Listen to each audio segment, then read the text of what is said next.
bonjour à tous. Donc moi, je suis Sophie Silvassi du ministère de l'Agriculture, Direction générale de l'alimentation et je suis en charge de l'expertise, enfin je travaille pour le réseau d'expertise nationale du ministère et je suis chargée des filières culture légumière, pommes de terre, puisque pour le ministère, la pomme de terre est une filière à part entière et je m'occupe aussi des plantes aromatiques, médicinales, condimentaires et à parfum. Je ne suis pas à proprement parler impliquée dans les réseaux défis, mais dans ma feuille de route d'expert, j'ai une commande qui est de faciliter en fait le déploiement. Alors déjà, de faciliter toute solution et projet qui permettrait de réduire l'utilisation des produits phytopharmaceutiques et de faciliter autant que possible le déploiement du biocontrôle en France. Donc c'est à ce titre-là que j'interviens dans les réseaux défis, puis je fais partie de différents projets, dont un que je partage avec Cathy Eckert. Ma présentation concerne la réglementation, on vous l'a dit. Alors, de façon un peu plus large que le simple biocontrôle, puisque je vais vous parler du contrôle biologique. C'est une présentation qui est complexe forcément puisqu'on parle de réglementation. Donc surtout si vous êtes perdu, n'hésitez pas, à m'interrompre. Faites-le parce que si je parle et puis que finalement vous êtes perdu, ça ne sert pas à grand chose. Donc je vous le disais, la présentation est assez, complexe et complète. Je l'ai volontairement faite comme ça parce que je voulais que vous ayez un support. On va passer certainement rapidement sur quelques diapos, mais c'était pour que vous les ayez en appui après cette rencontre, de façon à pouvoir retrouver des informations qui pourraient vous intéresser en matière de réglementation. Rapidement, alors déjà une interrogation, hein, quand on parle de la jungle du contrôle biologique, c'est quand même relativement fort comme terme, la jungle. Donc ça témoigne bien de la difficulté dans laquelle parfois vous vous trouvez. Alors par contre, j'ai juste une question. Est-ce que vous savez comment je peux enlever la barre? Ah bah attendez, j'ai peut-être trouvé, parce que j'ai la barre de contrôle. Voilà, ça va aller mieux. J'ai la barre de contrôle qui me barre mon diaporama, donc c'est un peu plus compliqué. Je vais revenir en arrière, excusez-moi. Quand on parle, oui, de jungle du contrôle biologique, c'est quand même assez fort et ça a appelé pour moi quelques questions. Donc déjà, je voulais refaire un point sur le contexte, hein. On est bien dans une dynamique qui est récente, qui est née avec Ecophyto. On en parle déjà depuis ce matin. On voit bien que tous ces recours et cette baisse de l'utilisation des produits phytopharmaceutique, c'est quand même très anxiogène. On voit bien qu'il y a du manque de confiance parce qu'on a on a des manques par rapport à des données en fait, d'utilisation de ces nouvelles solutions. Il y a encore tout un travail à faire et il y a aussi une problématique, et c'est celle que l'on va voir aujourd'hui, c'est qu'on est quand même on est confronté à une terminologie qui est multiple, avec beaucoup de termes très différents. On parle de PPP pour produits phytopharmaceutiques, SDP pour stimulateur de défense des plantes. On va voir qu'on a des réglementations qui sont imbriquées, voire qui sont parfois même empilées. On va le voir au cours de la présentation. Et tout ça, c'est finalement très confusant. Et je comprends que vous ressentiez que vous ayez ce ressenti de jungle. Donc déjà, c'est pour vous dire que c'est partagé côté administration, qu'on entend, hein, que la difficulté est bien là. Et donc, notre métier, c'est d'essayer de trouver des solutions ensemble pour faciliter l'accès à ces solutions et à clarifier. Donc, il y a forcément une nécessité d'informer, de partager et moi, je dirais même de démystifier parce que c'est vrai qu'il y a tout un tas de choses, de questions qui se posent derrière ces outils. Donc, le contrôle biologique, moi, la première question que je me suis posée, c'était déjà qu'est-ce que pour les réseaux défis recouvre la notion de contrôle biologique, et c'est la partie gauche de ma diapositive, donc le premier encadré, où j'ai repris ici, après avoir consulté Nicolas et Cathy, sur la définition du contrôle biologique et la définition du groupe défi. C'est dans le contrôle biologique, vous avez différents items qui sont les produits de biocontrôle, les produits utilisables en agriculture biologique, les stimulateurs de défense des plantes, les auxiliaires, le cuivre, les stimulateurs de défense des plantes hors biocontrôle et les pièges. Et en face, moi, je vous ai appliqué les catégories réglementaires qui s'imposent, ou en tout cas qui régissent l'utilisation de ces différentes techniques et solutions. Et on voit bien que la terminologie déjà est très différente, hein, puisque dans les catégories réglementaires à droite, on parle de produits phytopharmaceutiques, de biocontrôle. Donc dans le biocontrôle, pour essayer d'être éclairant, sous chaque tête référence, je vous ai décliné en fait les différentes rubriques que l'on trouve. Donc si on prend la notion de biocontrôle, on a bien deux parties dans le biocontrôle. La première qui concerne la partie des produits phytopharmaceutiques, avec les micro-organismes, les médiateurs chimiques, les substances naturelles. C'est plus vraiment nouveau pour vous. C'est des choses, je pense, que vous savez, mais je l'ai rappelé. Et la partie qui est hors produits phytopharmaceutiques, qui concerne les micro-organismes, on parle de produits utilisables ou autorisés en agriculture biologique, de produits à faible risque par rapport à des niveaux de risque sur la santé et l'environnement. On parle de choses un peu plus, alors pas nouvelles, mais plus obscures quand on discute avec les uns les autres, qui sont les PNPP, les préparations naturelles peu préoccupantes, qui elles aussi concernent deux catégories. Les premières qui sont les substances de base, la seconde qui sont les substances naturelles à usage biostimulant. On parle de matières fertilisantes et supports de culture, les MFSC, dans lesquels on retrouve la catégorie précédente, les substances naturelles à usage biostimulant, donc les SNUB. On voit déjà rien que là d'avoir une même terminologie sur deux rubriques différentes. C'est quand même ça favorise la confusion. Et on parle dans les MFSC de biostimulants, d'engrais et de supports de culture. Donc moi, je vais vous donner un peu les règles, je vais vous donner les règles, la réglementation afférente à ces différentes rubriques. Je vous ai fait un petit focus sur les MFSC, même si ce n'est pas dans l'objet de la présentation, mais pour que vous ayez un diaporama complet. Peut-être, vous avez deux flèches complètement à droite de mon diaporama sur les PNPP et les MFSC, où vous voyez qu'on retrouve deux fois les SNUB, les substances naturelles à usage biostimulant. Alors pourquoi?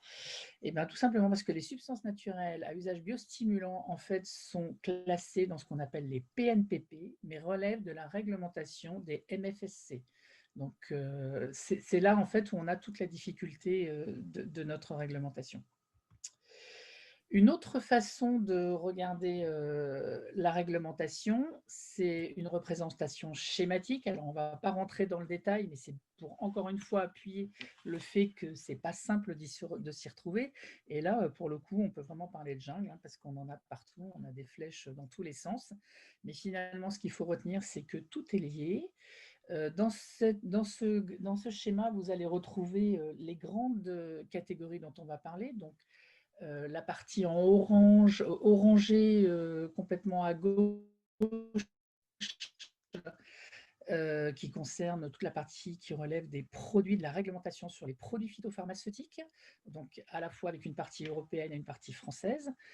Dans cet aspect des produits phytopharmaceutiques, on retrouve un gros cadre rouge au milieu où on retrouve les produits de biocontrôle. Juste en dessous, on retrouve les produits à faible risque et les produits autorisés en agriculture biologique. On retrouve mon cadre des préparations naturelles peu préoccupantes avec deux parties, une partie qui concerne les produits phyto pour les substances de base et une partie qui concerne les matières fertilisantes et supports de culture qui est juste en dessous avec les substances naturelles à usage biostimulant. Et complètement à droite des MFSC, on a les biostimulants purs qui relèvent de la fertilisation. On parlera un tout petit peu d'engrais dans le cadre du cuivre.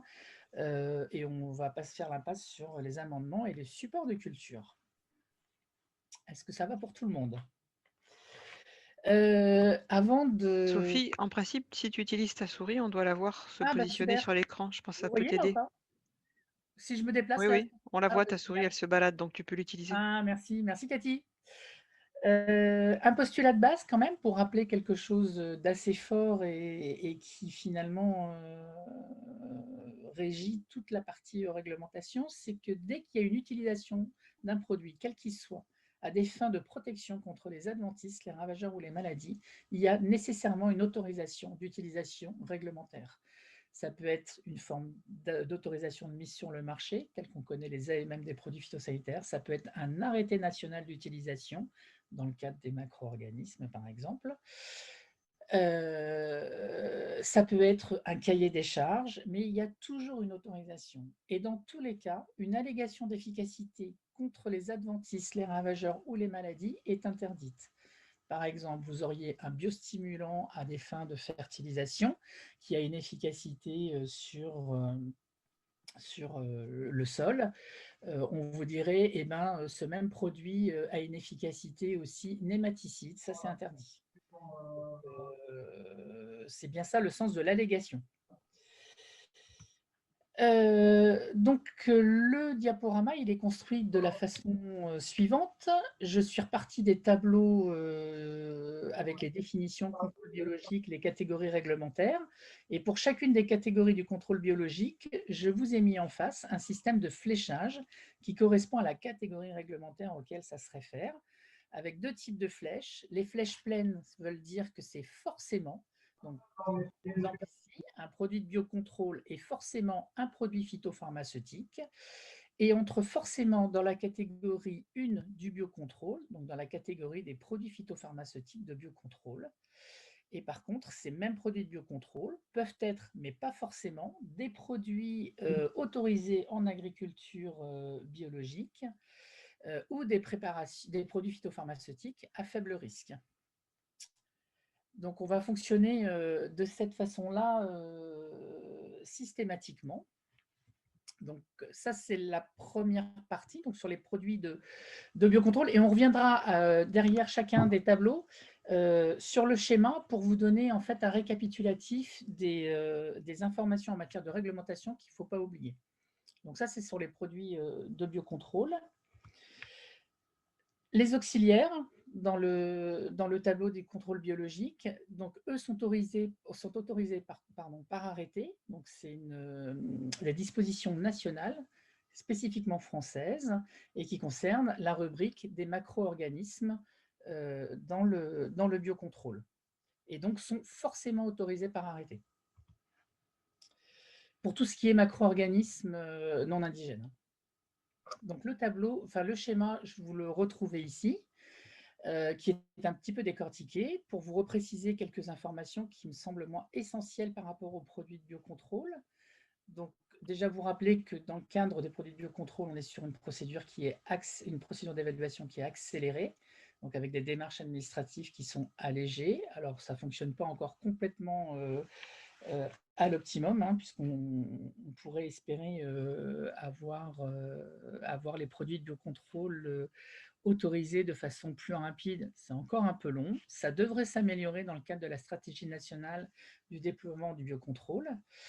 Et ce qui est important dans la partie des produits phytopharmaceutiques de biocontrôle, c'est qu'il y a bien deux parties, et ça c'est essentiel parce qu'il y a souvent des confusions à ce niveau-là. Il y a donc les produits de biocontrôle recouvrent les micro-organismes, les médiateurs chimiques et substances naturelles. Il y a un micro qui doit être allumé. Merci. Et je voulais, sur un peu biologique, donc on retrouve bien les micro-organismes, les médiateurs chimiques, les substances naturelles. Et pour des produits en fait qui ont un niveau de risque qui sont sans risque pour la santé ou l'environnement, ces produits sont éligibles sur ce que l'on appelle une liste des produits phytopharmaceutiques de biocontrôle. Et c'est cette partie-là en fait de mon dispositif. Et cette liste des produits phytopharmaceutiques de biocontrôle recouvre tous les produits qui permettent en fait d'activer l'IFT de biocontrôle. En fait, pour pouvoir prétendre à un IFT de biocontrôle, il faut être inscrit sur cette liste-là.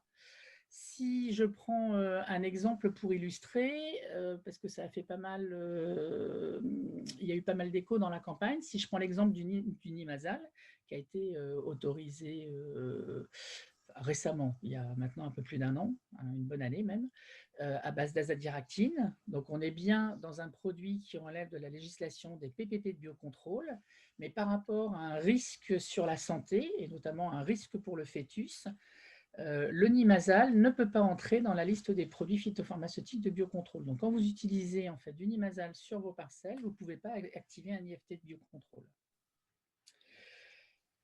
Je pourrais vous donner un autre exemple, je pense, parce que ça, il y a souvent l'erreur, c'est le spinosade. Le spinosade qui est bien un produit de biocontrôle.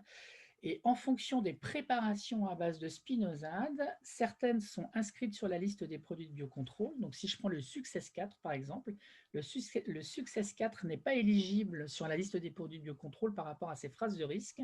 Par contre, si on prend le Synepsisata, lui est inscrit. Donc, quand vous avez une substance active qui vous semble être une substance active de biocontrôle, il faut toujours bien aller vérifier que la préparation, donc le produit phytopharmaceutique formulé, est bien autorisé, éligible à la liste des produits de biocontrôle et donc éligible à l'IFT de biocontrôle.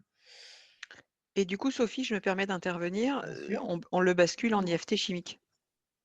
Et on prend, tout à fait, ça devient un IFT chimique. C'était ta remarque, hein, Cathy, c'est ça? Cathy? Oui, oui, tout à fait, c'était ma Ah, remarque, oui, complètement. Excuse-moi. Une information qui est aussi importante, en absence de... Enfin, même pas en absence, quand un produit est en AMM 120 jours, donc ce qu'on appelle en dérogation, la dérogation ne lui donne pas l'accès en fait à la liste des produits de biocontrôle. Je vais vous prendre un exemple sur un usage, par exemple. Alors, j'allais prendre un exemple du Success 4. Donc, c'est un très mauvais exemple puisqu'il n'est déjà pas sur la liste.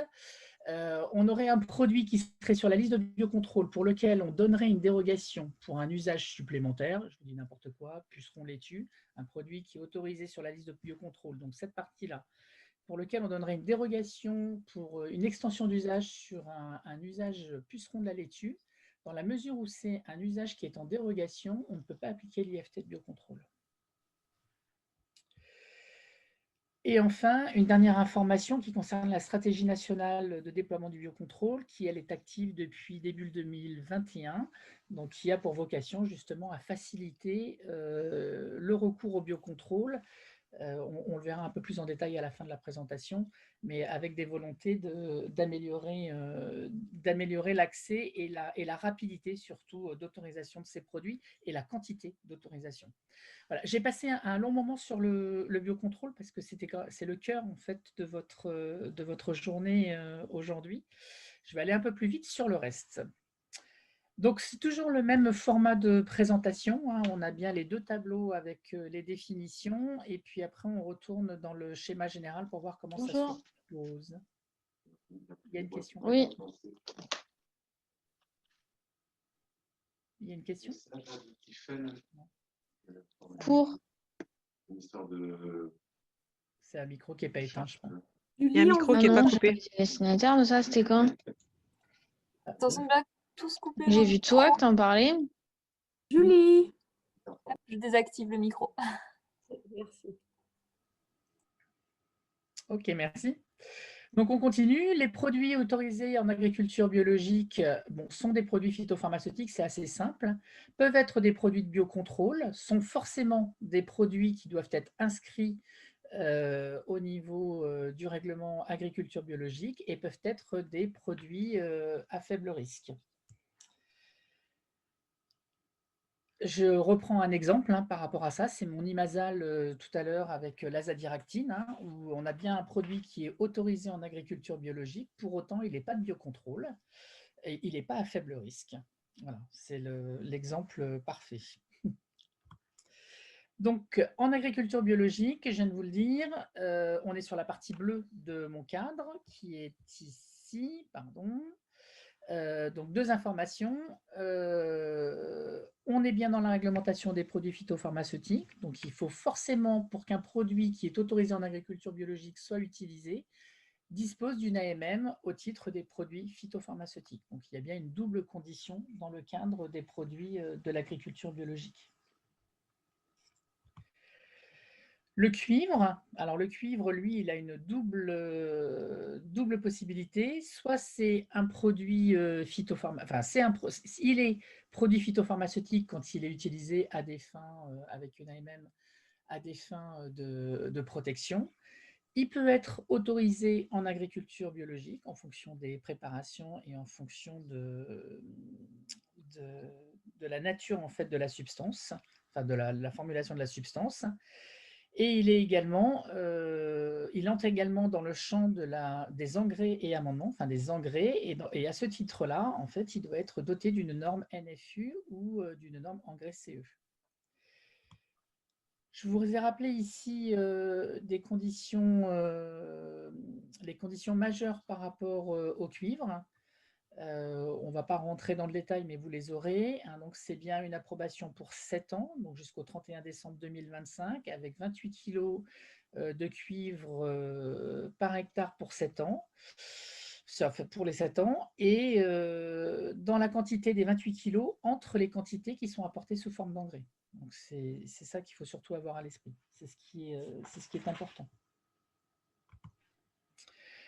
Alors, ça se corse un peu, parce qu'on a fait le plus facile, forcément. J'ai gardé les pièges pour la fin, parce qu'on a un petit point à voir. On voit que là, en fait, où on est bien dans la jungle, c'est sur ce segment des stimulations de défense des plantes. D'ailleurs, dans votre définition, vous avez pour une même étiquette, pour un même titre de SDP, 2 étiquettes différentes. Donc, on voit que déjà, il y a forcément des répartitions à faire.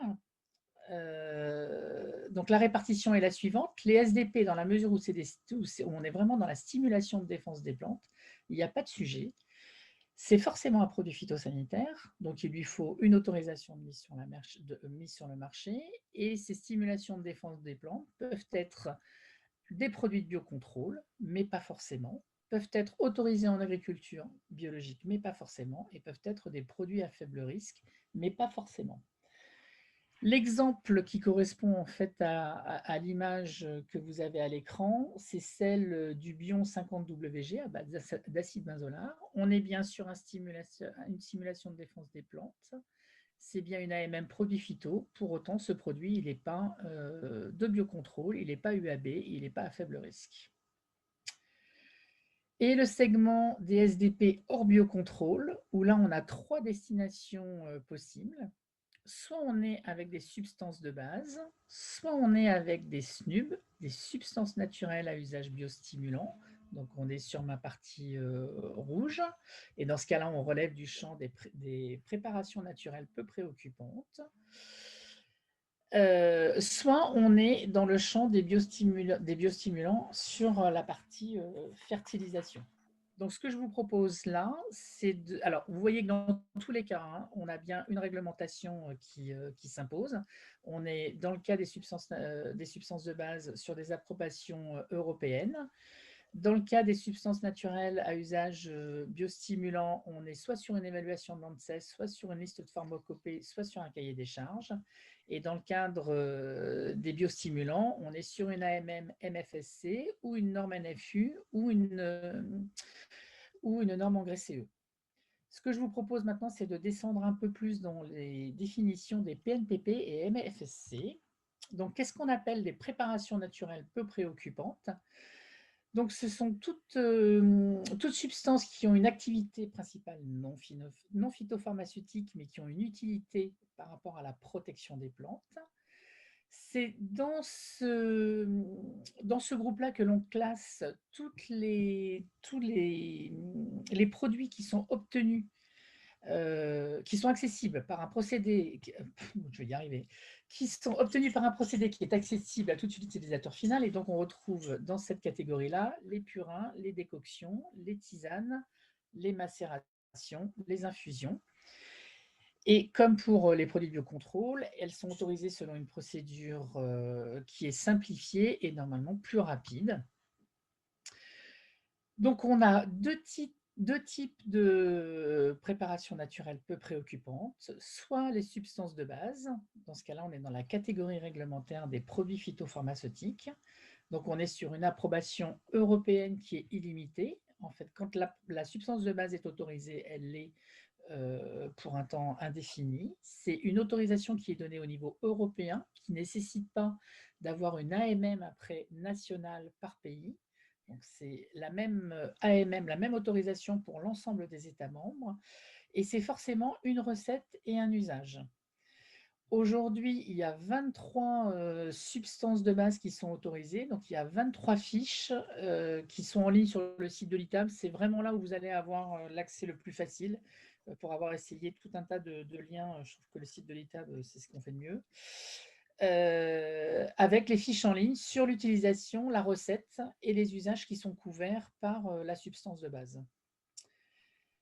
La deuxième partie, c'est les substances naturelles à usage biostimulant. Donc, je vous ai mis les références réglementaires à chaque fois. Je ne vais pas les détailler ici. Alors là, on entre dans la catégorie réglementaire des matières fertilisantes, donc des MFSC. Donc, on est ici avec des produits qui sont destinés à assurer ou à améliorer la nutrition des végétaux, les propriétés physiques, chimiques et biologiques des sols. Je vous ai ajouté une définition supplémentaire, ou en tout cas peut-être un éclairage, parce qu'il y a toujours des questions sur le champ, la portée des substances naturelles à usage biostimulant. Donc, ce sont des produits qui permettent d'améliorer la capacité du végétal à se défendre face à une ou plusieurs contraintes abiotiques, qui peuvent favoriser le développement racinaire, renforcer la paroi des plantes, améliorer les propriétés biologiques du sol et faciliter l'assimilation des éléments nutritifs par les racines. Ça, c'est le périmètre des SNUB. Donc, les SNUB, elles sont forcément d'origine végétale, animale ou minérale, à l'exclusion des micro-organismes, et elles ne peuvent pas être OGM. Et c'est des plantes qui sont... c'est des solutions qui sont obtenues par des moyens manuels, mécaniques ou gravitationnels.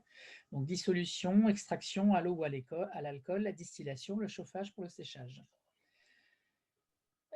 Tous les SNUB autorisés sont listés dans un arrêté du 27 avril 2017.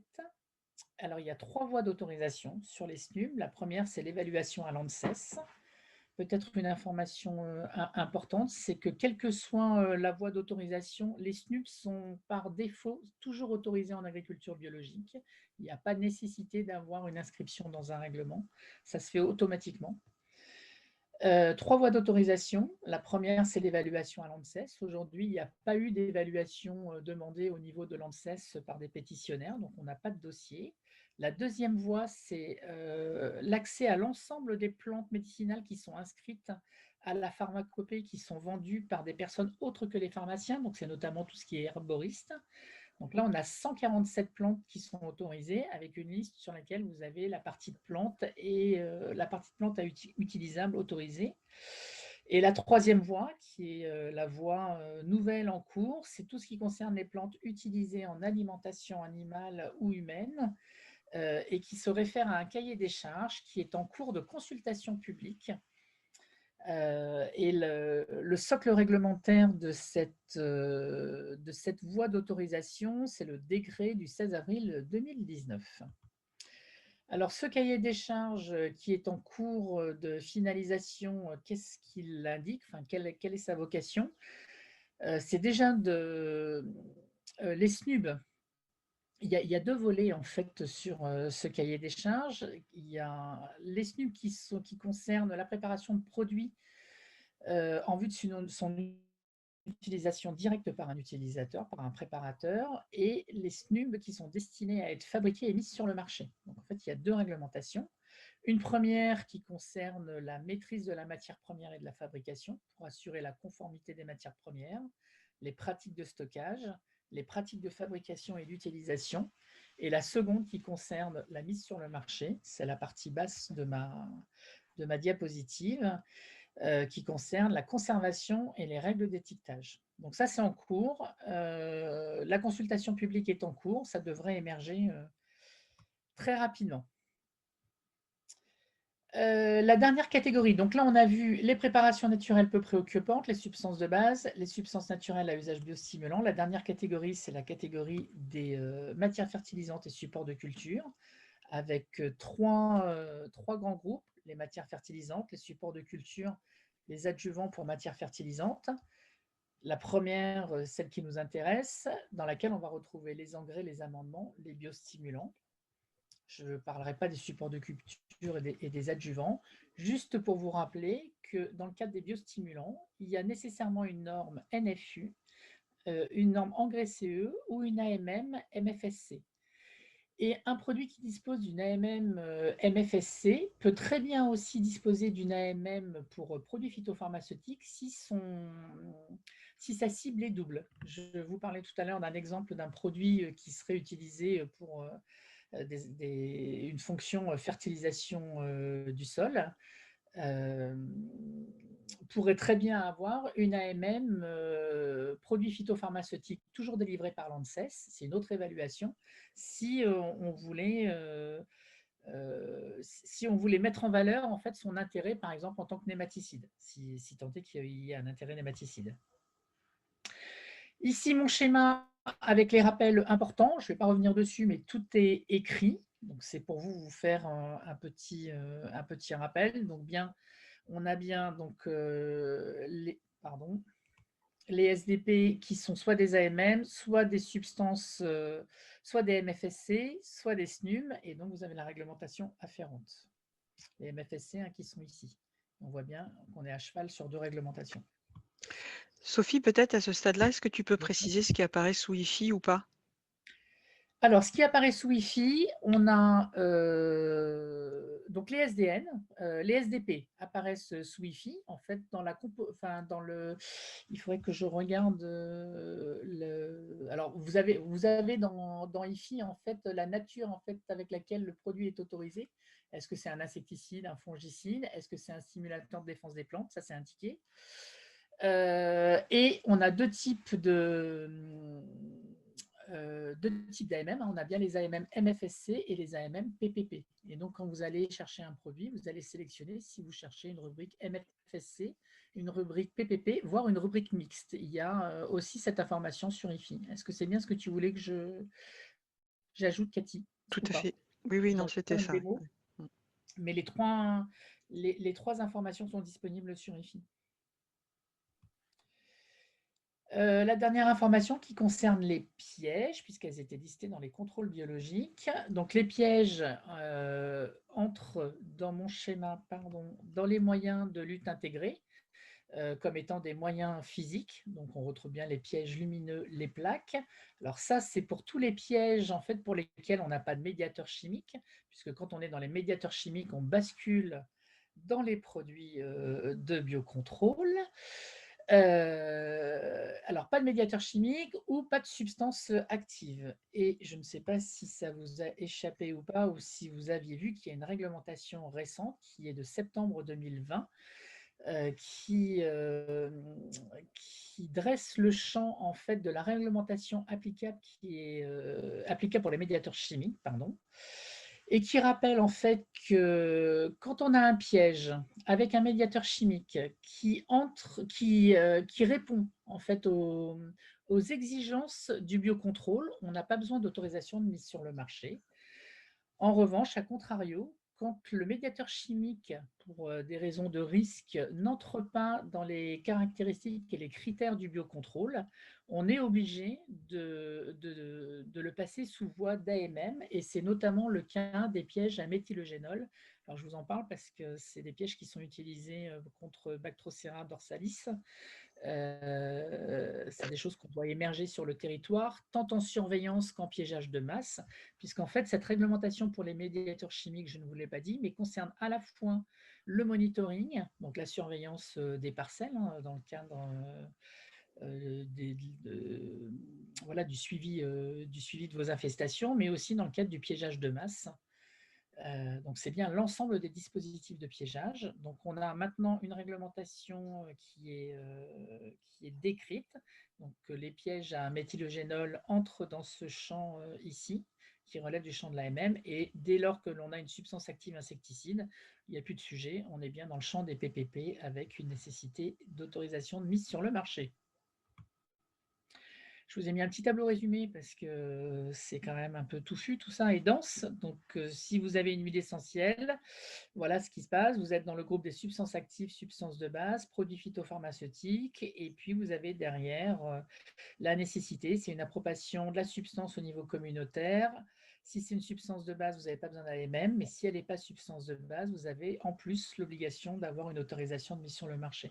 Donc, en fonction des produits et des catégories dans lesquelles vous vous situez, vous allez avoir la législation et ce qu'il faut vérifier quand vous faites une utilisation. Donc ça, c'est pour vous rappeler que toutes les solutions utilisées à des fins de protection doivent être autorisées. On l'a vu, c'est soit des AMM délivrés par l'ANSES, soit des arrêtés nationaux, soit des arrêtés nationaux. On voit que le segment le plus confusant, c'est celui des SDP. Donc il y a tout un travail là pour essayer d'éclairer et de bien séparer les choses. Donc, la réglementation déjà sur les biostimulants fait qu'on sait que maintenant les biostimulants sont dans les matières fertilisantes et supports de culture, donc il n'y a plus de biostimulants qui remontent dans les produits phytopharmaceutiques, donc ça facilite déjà un peu les choses. Maintenant, il faut mettre les bons mots. Je pense que tout le monde travaille avec la bonne nomenclature, que l'on s'organise autour de tout ça, donc il y a un vrai travail à faire. Encore, je pense que c'est des propositions et des évolutions qui devraient trouver un écho dans la stratégie nationale de déploiement du biocontrôle, donc en 2 diapos, qui donc est entrée en vigueur début 2021, qui a pour vocation de soutenir l'innovation dans le domaine du biocontrôle, donc d'élargir les usages couverts, hein, c'est de fournir le plus grand nombre de solutions, de faciliter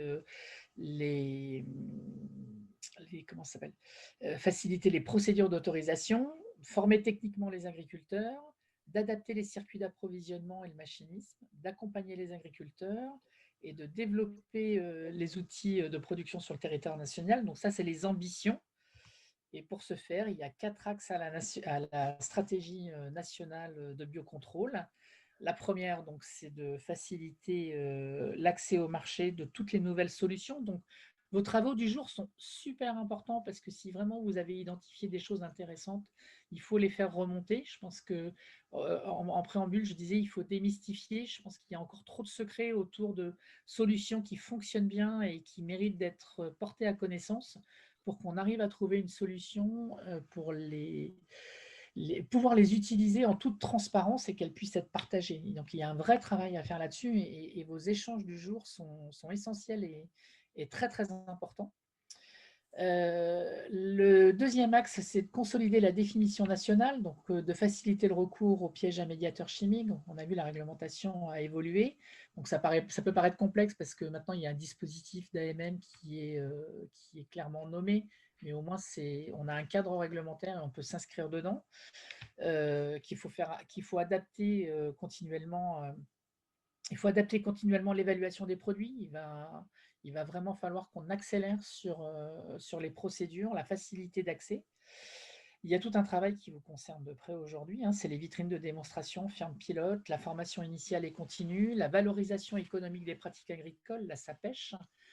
Il faut absolument qu'on arrive à mieux rémunérer le travail fait. Alors déjà, le porter à connaissance, parce que dans un cercle d'avertis, on sait tous qu'il y a beaucoup de choses de faites. Pour moi qui suis au ministère de l'Agriculture, je trouve que ce n'est pas suffisamment su. Et il y a nécessité d'entrer plus dans les détails de tout ce que vous avez fait. Les chiffres qui ont été présentés, vos témoignages sont très, très importants. Et il faut vraiment qu'on trouve des moyens de les porter plus haut dans la discussion. Il faut qu'on les porte au niveau national. Ça, c'est vraiment important. Et enfin, le 4e axe de la stratégie nationale de biocontrôle, c'est de faire reconnaître la catégorie de produits au niveau européen, puisque là, on est en franco-français. Et alors, on fait des envieux, hein, parce que ça intéresse beaucoup de monde, mais pour autant, pour le moment, ce n'est pas européen. Et on veut vraiment porter cette reconnaissance au niveau européen pour qu'on puisse déjà, même dans les négociations de marché, après, tous parler le même langage. Aussi, c'est important. Voilà, j'ai fini. Je crois que j'ai explosé le compteur temps. Je ne vois pas l'heure en fait, donc c'est un peu compliqué. Merci en tout cas pour votre attention. Voilà. Merci. Du coup, il y avait une petite question de précision. Pour vous, le SDP hors biocontrôle signifie quoi? Signifie système de défense de plantes également? Alors, le SDP hors biocontrôle, je vais peut-être plutôt laisser parler. Alors, je ne sais pas s'il faut que je laisse parler mes collègues les collègues du groupe Défi, dont c'est la définition sur ce que tout ce que vous mettez dedans. Cathy, vous pouvez dire ou pas? Marie, est-ce que tu peux reprendre la question, s'il te plaît? Nous, on ne la voit pas en fait. Je pense qu'elle a été écrite uniquement pour toi. Hop, je vous le remets dans la discussion. Hop.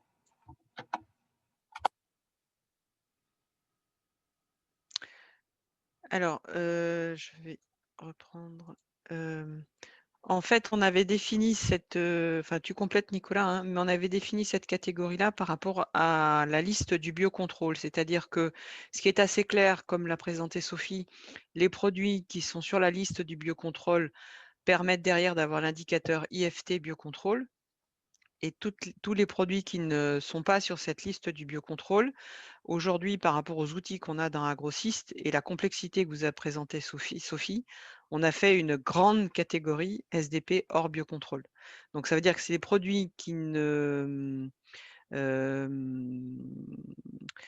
sont dans les autres catégories que vous a présentées Sophie, mais dont on n'a pas forcément les indicateurs pour les tracer. Donc c'est pour ça qu'on a fait cette grande catégorie, mais ça va évoluer à terme, puisqu'on est en train de travailler sur des outils qui vont nous permettre de les tracer de manière plus précise et plus en phase avec les catégories que vous a présentées Sophie. Et juste pour compléter par rapport à la question, en fait, là, c'est plutôt stimulateur de défense des plantes que système de défense des plantes. Oui, tout à fait, oui, bien sûr. Des oui, produits qui visent quelque part à favoriser la défense des plantes par elles-mêmes. Voilà. Mais comme l'a dit Cathy, il y a pour le coup, dans les saisies de données, dans notre outil Agrosist, c'est des choses qui sont compliquées à capter parce qu'elles ne sont pas dans des référentiels très structurés comme les produits de biocontrôle, comme les produits phytopharmaceutiques. Donc, voilà, c'est aussi pour nous, en termes de saisie, pas des produits très faciles à utiliser, à décrire et à capter du coup l'utilisation. Après, il y a un autre élément qu'il faut voir aussi, c'est que DEFI est en place depuis une dizaine d'années. Tout ce que vous a présenté Sophie, c'est une évolution qui est quand même plus récente. Et du coup, on a aussi la difficulté dans la traçabilité et la compilation de nos données, de prendre en compte aussi cette évolution réglementaire. Et l'outil, il n'est pas forcément en phase avec l'évolution réglementaire telle que ça a été posé. Et donc, du coup, on se retrouve à avoir des choses qu'on saisissait d'une manière il y a 10 ans et qu'il faut qu'on fasse évoluer en termes de saisie aujourd'hui, tout en gardant la traçabilité pour traduire une certaine évolution des pratiques. Donc ça fait partie des complexités auxquelles on se heurte. Comme si ce n'était pas déjà suffisamment complexe. Cathy, tu as bien résumé la situation.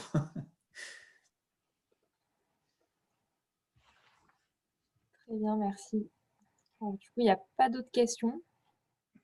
En tout cas, si vous avez des questions sur la réglementation ou des besoins de compléments, quel que soit le moment de la campagne, on est toujours là. Notre métier, c'est de pouvoir répondre, justement, de faire l'interface entre le terrain et l'administration. N'hésitez pas à nous contacter, envoyez-moi des mails. Si je ne réponds pas si vite, relancez-moi surtout. Voilà, ça c'est ce que je peux dire. Voilà. Eh bien, merci. Et merci à tous pour votre patience parce que c'est un sujet qui est pas facile et c'est un peu soporifique à l'heure du repas quand même. Merci Sophie. De rien. Merci, bravo, oui. Parce que s'y retrouver, c'est compliqué. Oui, c'est compliqué, oui, c'est compliqué. Donc, c'était très clair. Et c'est plus un guide pour vous, la présentation que vous pourrez récupérer, hein, il faut la distribuer sans aucun problème. C'est un guide pour, après l'utiliser, essayer de vous retrouver, quoi. C'est ça qui est important. Après, présenter comme ça à l'oral, ce n'est pas toujours facile, quoi. En tout cas, merci à vous de l'invitation parce que c'est important aussi pour nous, tout aussi important pour nous de pouvoir vous présenter ces choses et partager avec vous. On a besoin de vous. Moi, on ne sait pas écrire la réglementation sans vous, hein.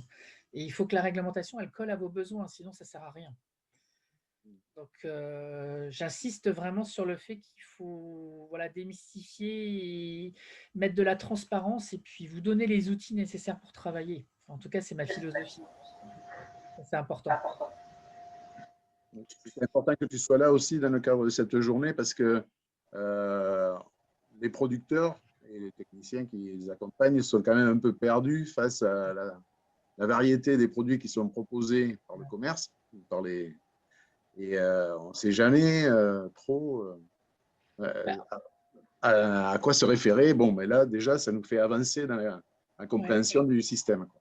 On voit bien que sur le segment des SDP, ils ont tout le loisir de faire ce qu'ils veulent. Hein. Parce que, enfin, pas de faire ce qu'ils veulent, mais en tout cas de dire ce qu'ils veulent.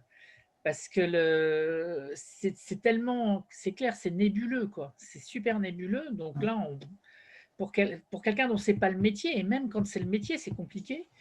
Donc il faut absolument qu'on arrive à siloter plus facilement les types de produits, de façon à ce qu'on ne puisse pas en sortir, qu'il ne puisse pas y avoir d'écart pour les producteurs, qu'ils ne soient pas mis en défaut de pratiques frauduleuses, voilà, malgré eux, quoi. C'est ça surtout. Et puis, de l'autre côté, s'il y a un intérêt au produit, qu'on fasse en sorte que le produit il puisse accéder au marché en toute légalité. C'est pas juste. Il faut qu'on trouve dans les deux. Il faut qu'on tire dans les deux sens. Donner la facilitation pour l'accès au marché pour les metteurs en marché et faciliter l'utilisation pour les producteurs. Très bien, merci bien. Oui, je suis d'accord, SDP, c'est un mode d'action, c'est ça aussi les confusions. Ouais, non, mais complètement. Et c'est ça, en fait, il y a des confusions sur on a des titres, des modes d'action, on mélange un peu tout, quoi. Merci à vous.